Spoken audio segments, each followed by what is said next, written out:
ये भी देखें कि विश्व को अगर हम एकीकृत रूप में देखने की कोशिश करते हैं, पर्यावरण के क्षेत्र में भी अगर हम देखें तो प्रकृति के साथ समभाव के स्थान पर प्रकृति पर प्रमुख का विचार यानी मास्टर बनने का कल भी बात आई थी कि जो ये एंथ्रोपोसेंट्रिक मॉडल है जिसमें कि पूरी दुनिया में ये बात को आगे लेके जाना कि हम लोग ही नेचर को अपने हिसाब से डील करेंगे, हम इसके मास्टर हैं। तो उसके दुष्परिणाम क्या क्या है, उसकी चुनौतियां क्या है, इसको बताने की ज्यादा जरूरत नहीं है, कल से लगातार चर्चा हो रही है। और डीप इकोलॉजी की बजाय ये जो एंथ्रोपोसेंट्रिक मॉडल है इसको लेकर आईपीसीसी ने भी कोड रेड फॉर ह्यूमैनिटी की जो बात कही है। और दूसरी तरफ देखें तो देशों के बीच सहयोग एवं समन्वय की कमी ने न केवल विकसित व शांतिपूर्ण विश्व की अवधारणा को चोट पहुंचाई है बल्कि युद्ध की जो भयावहता है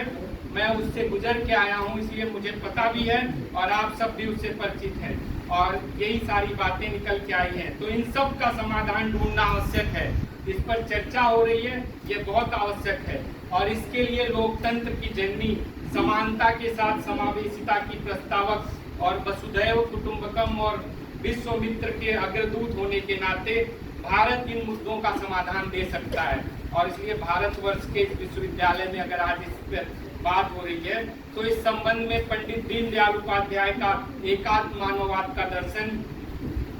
आज हमारे सामने आने वाली कई वैश्विक चुनौतियों से निपटने के लिए एक व्यापक रूपरेखा प्रदान करता है, एक ऐसा मार्ग प्रदान करता है जो मानवीय गरिमा,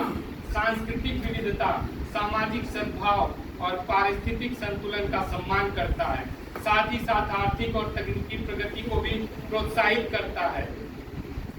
संकट व परिवर्तन के समय में एकात्म मानव दर्शन एक अधिक दयालु, समावेशी और टिकाऊ विश्व व्यवस्था को प्रेरित कर सकता है, जहां मानवता स्वयं के साथ साथ प्रकृति के साथ भी सद्भाव रखती है। और हमारे यहाँ तो कहा गया स्वम स्वम चरित्रम शिक्षरेण, हमारे यहाँ ही कहा गया पृथिव्याम सर्वमानवा, और प्राणी मात्र का सेवा भाव जो हमारे यहाँ का मूल मंत्र है। आप देखें हम सब निखिल भुवन के मानवों के लिए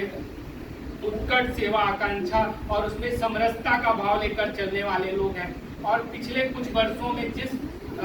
तमाम रिसर्चेज हुई हैं, हिस्ट्री से जुड़े लोगों ने, आर्कियोलॉजिकल रिसर्चेज हैं, कल्चरल स्टडी की रिसर्चेज हैं, जो ये बताती हैं कि पूरी दुनिया को, चाहे वो कंबोडिया के उत्खनन में जो अगस्त के शिलालेख मिले, इंडोनेशिया में जो रामलीला की परंपरा आज भी है, जापान में जो धर्म बुद्धि के खिलौनों का जो प्रसार है और बहुत सारी चीजें हैं, आप देखेंगे तो भारत की संस्कृति, सभ्यता और भारत का जो संस्कार है उसने किस तरह एक समय में पूरी दुनिया को प्रभावित किया था और जब उससे विमुक्त हुए तो क्या क्या परिणाम रहे। क्योंकि जब हम बात करते हैं पश्चिम की तो पश्चिम ने क्या किया, एक रंगमंच हमारे सामने उपस्थित किया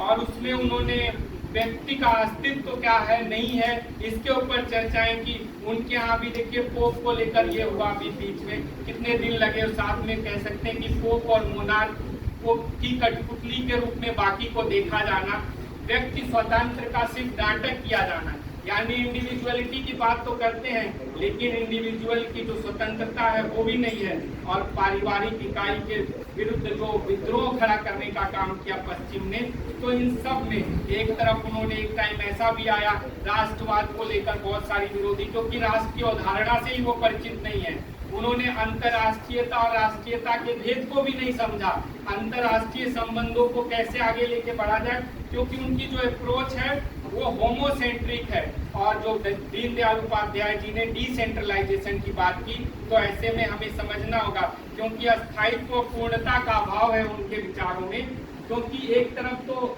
डेवलपमेंट की बात है जिसको हम प्रगतिशीलता वो कहते हैं, दूसरी तरफ प्रतिक्रियावाद है, तो दोनों भी एक्सट्रीम की बातें हैं, यानी एक एक्सट्रीम को दूसरे एक्सट्रीम से वो दूर करना चाहते हैं। और प्रतिक्रिया का प्रतिफल हम सबके सामने कहीं भी कोई पॉजिटिविटी के रूप में नहीं दिखाई देता है। और ये भी देखें तो विशेष परिस्थिति की प्रतिक्रिया में उत्पन्न हुए जितने भी विचार हैं उसका परिणाम क्या हुआ, उसका परिणाम गंभीर वैचारिक संघर्ष, और हम सब उस संघर्ष को देख रहे हैं। और उसका परिणाम यही होता है कि खंड खंड में विभाजन, और उस विभाजन से अपनी जो भौतिक उनकी सोच है उस सोच को पूरा करना और उसी में लगे रहना, और इससे इनकम्पेटिबिलिटी दिखाई देती है। और एक उदाहरण आप देखेंगे तो फ्रांसीसी राज्य क्रांति का जो एग्जाम्पल है, वहाँ पे उन्होंने स्वतंत्रता,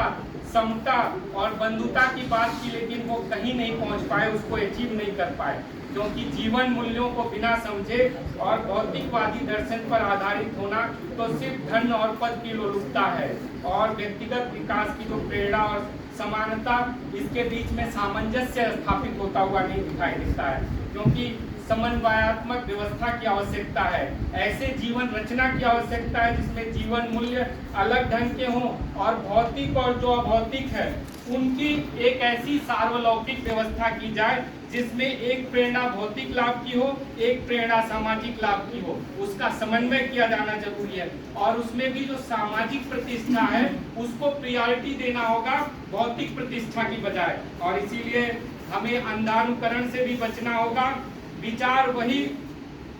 हमारे सामने, या विचार वही मानव के लिए सही है जिसमें अस्थायित्व हो। और जब बात की जाती है पुनर्जागरण की, यानी हमें रिकंस्ट्रक्शन करने की आवश्यकता है, तो गुरु गोलवलकर जी ने भी कहा है कि जब पेड़ आयु हो जाती है, उसकी टहनियाँ, उसके पत्ते, उसके